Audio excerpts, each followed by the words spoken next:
El siguiente documental, bajo ninguna circunstancia, intenta convencer ni imponer verdad alguna. Únicamente invita al espectador a la concientización resultante de su propio análisis de los hechos, de los planteamientos y los cuestionamientos que, tras una ardua deliberación, aquí se exponen.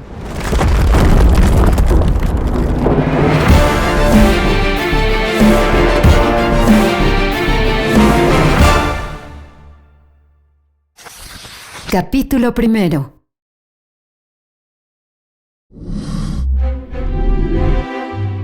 Subjetivo. Perteneciente o relativo al modo de pensar o de sentir del sujeto y no al objeto en sí mismo. Objetivo.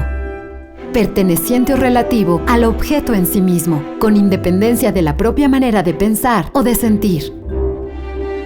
Quizá una de las mayores dificultades a las que se enfrenta el ser humano es a la de no poder identificar con claridad la diferencia sustancial entre ambos conceptos. Usando la lógica y la elocuencia de este señor, sirve para lo que sirve y no sirve para lo que desafortunadamente no sirve.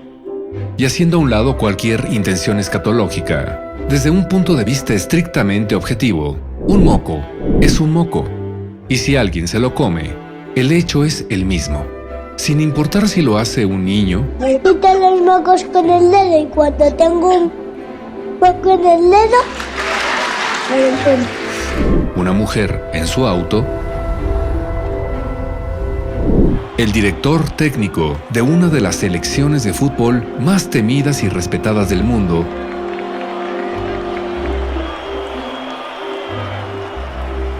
o incluso un sumo pontífice. Un moco es un moco. Comerse un moco es comerse un moco, sin importar la persona, el lugar, el contexto o la investidura. El hecho es el mismo y no hay lugar a interpretaciones ni justificaciones. ¿Por qué? Porque existe un elemento fundamental. Hay una evidencia. Así de simple.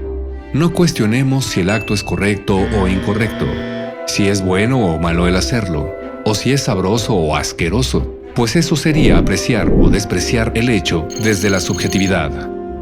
Si miramos todo bajo la óptica de la objetividad, estaremos más cerca de entender el concepto de justicia, así como los mecanismos pragmáticos para su aplicación. Este es el arquetipo por excelencia de la justicia. Se le representa ciega, procurando la imparcialidad, con una balanza con la que se busca el equilibrio entre las partes, y con la espada que llevará a cabo la ejecución de dicha justicia, partiendo de una decisión racional, resultante de la valoración de las evidencias, las causas y las repercusiones. En materia de fútbol, fingir una falta es fingir una falta, sin importar a qué equipo le vayas. Es lo que es.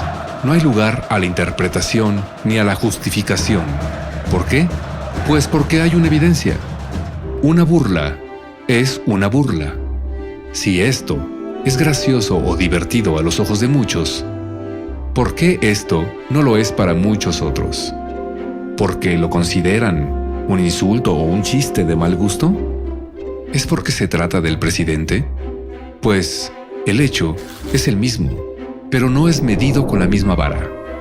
Es la mentalidad subjetiva la que lo etiqueta de gracioso u ofensivo, dependiendo del aprecio o desprecio que se le tenga a la persona en cuestión, lo que por obvias razones quita toda legitimidad a una crítica. Es un vulgar insulto o una injustificada burla, pues no hay más argumento que «es que este me cae bien» o «es que este me cae mal».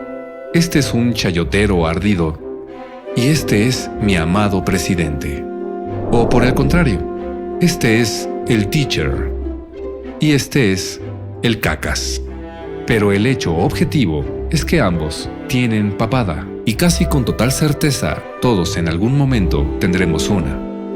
Quizá lo que verás a continuación te parezca hilarante o vergonzoso, como esto. Vamos a darle un empujoncito a Fidel Castro. ¿Cómo de cuántos? Ya para que se vaya a la tumba, pues ya tiene suficiente edad.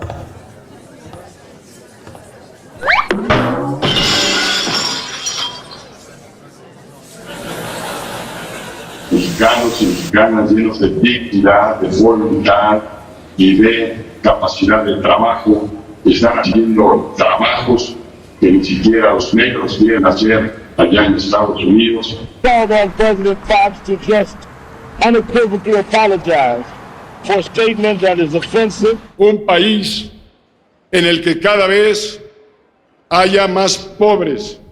De Simón Bolívar a José Luis Borges. Una presentación que, pues no es por adornarme, pero fue muy aplaudida.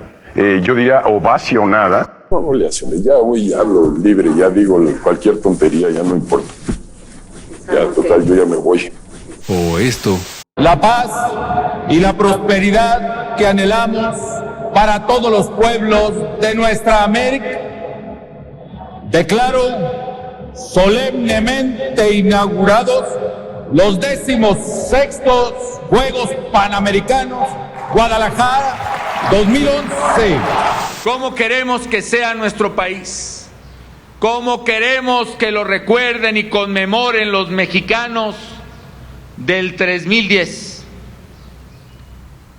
Del 3110. Que seamos capaces del 2110.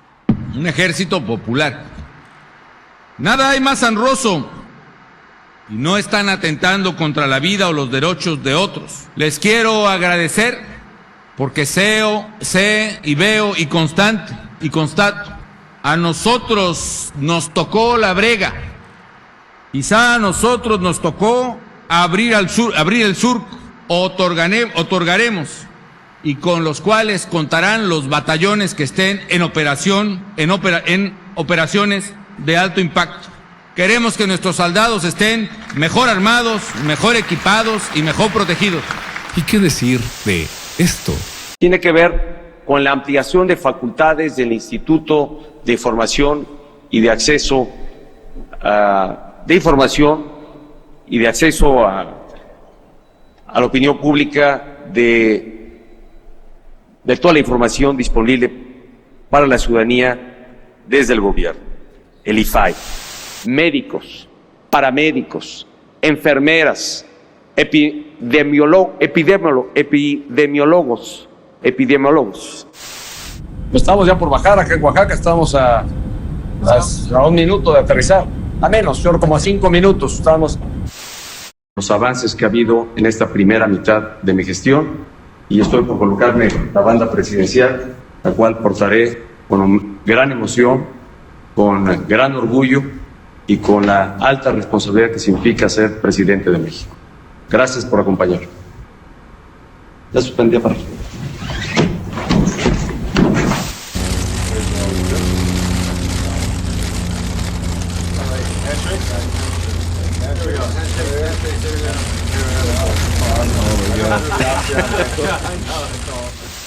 Eso es lo que quiere y desea la sociedad participativa y propositiva que hoy, afortunadamente, tiene México. Muchas gracias. Ya sé que no aplaudo. Si todo lo anterior te dio risa o pena ajena, entonces vamos a reírnos juntos de esto. México se fundó hace más de 10,000 años.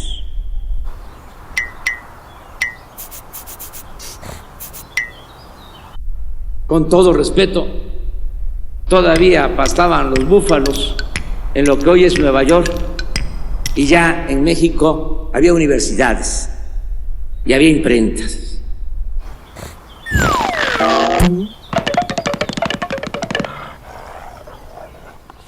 ¿A qué se refería con 10,000 años de antigüedad de México?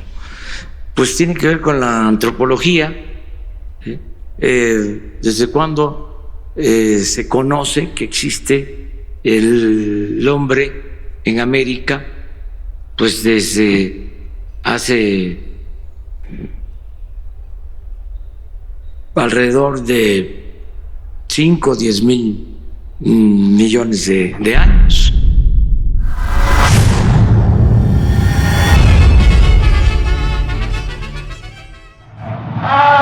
Presidente Zavala, mucho gusto. Mucho gusto. El escudo protector es la honestidad. Eso es lo que protege, ¿sí? El no permitir la corrupción. Mire, este es el detente. Detente, enemigo, que el corazón de Jesús está conmigo. No mentir, no robar, no traicionar. Eso ayuda mucho para que no dé el coronavirus. Preocupación por mi enfermedad, por mi contagio. Todavía tengo COVID, pero ya los médicos me dicen que está pasando la etapa crítica. Esta terrible enfermedad, yo lo viví, empecé a tener síntomas el sábado en la noche y el día siguiente, el domingo, que me hago la placa, ya tenía yo manchitas en los pulmones. No mentir, no robar, no traicionar, eso ayuda mucho para que no dé el coronavirus. Un gobierno sin corrupción no sirve para nada. En la misma circunscripción. Errar es de humanos y no podemos asegurar que todo lo que estos personajes hicieron para bien o para mal de nuestro país está sujeto a las simples torpezas ocasionales que tienen o tuvieron en sus respectivos periodos presidenciales. Pero cuando la torpeza es producto de la estupidez y desde esa estupidez se gobierna y se toman decisiones que desembocan en cuantiosas pérdidas de vidas humanas y arrastran a la población entera de un país al destino de la pobreza, de la desigualdad, de la indignación, de la desesperación y de la división, entonces, de ser simples actos de humor involuntario, se vuelven postales del nefasto legado de sus protagonistas. Si lo que dice López Obrador y cómo lo dice te parece digno de un primer mandatario, Me canso ganso. ¡Fuchicaca! si sus ocurrencias son de tu agrado, hagamos el ejercicio de imaginar qué habría pasado si los anteriores también lo hubieran hecho. Antes de esa modernización, la gente Fuchicaca hacía 12 horas para llegar al municipio de Tlapa. Los primeros 2 años del marco de Sendai y se definirán las metas de reducción. Me canso, ganso. Nos incomoda y sentimos vergüenza al ver a nuestros expresidentes haciendo el ridículo ante el mundo, ¿no es cierto? Sin duda habrían sido blanco de todo tipo de críticas y descalificaciones si en verdad lo hubieran dicho. Pero ¿por qué si le es permitido a López Obrador hacer el ridículo? El hecho es el mismo, pero de algún modo por la simpatía o devoción que muchos le tienen a este personaje, se pierde la brújula de la objetividad y como resultado no se toma en cuenta ni el argumento ni el mensaje, sino únicamente se aprecia o se desprecia a quien lo dice. Bajo esa lógica deberíamos haber elegido como presidente a un payaso o a un comediante. Considerando los datos que muestran el analfabetismo que aún hoy existe en nuestro país, así como la lastimosa desnutrición que contribuye al bajo desarrollo cognitivo de una gran parte de la población, y tomando en cuenta las evidentes carencias del precario sistema educativo con el que se cuenta, además de la deserción escolar que alarmantemente va en aumento, no obstante todo lo anterior, asegurar que el mexicano promedio es ignorante, pues es igual de irresponsable que dar por hecho que el pueblo bueno de México es sabio y que ya no es fácil engañarlo o manipularlo. Para aseverar que por fin México ya despertó, sería necesario tener los datos que así lo demuestren, no solo en la cantidad de votos en las urnas a favor de un candidato, sino verificando las razones reales de su voto como resultado de su conocimiento al respecto, mas no por la simple simpatía que sienta por un determinado candidato. Por poner un sencillo ejemplo de esto, el concepto neoliberalismo ha sido utilizado hasta el hartazgo por López Obrador como una manera de referirse al mal que aquejó a México durante décadas. Sin embargo, ni siquiera él mismo parece tener claridad en dicho concepto, ni mucho menos en el significado real de esa palabra. Ya se terminó con esa pesadilla que fue la política neoliberal. Declaramos formalmente desde Palacio Nacional el fin de la política neoliberal.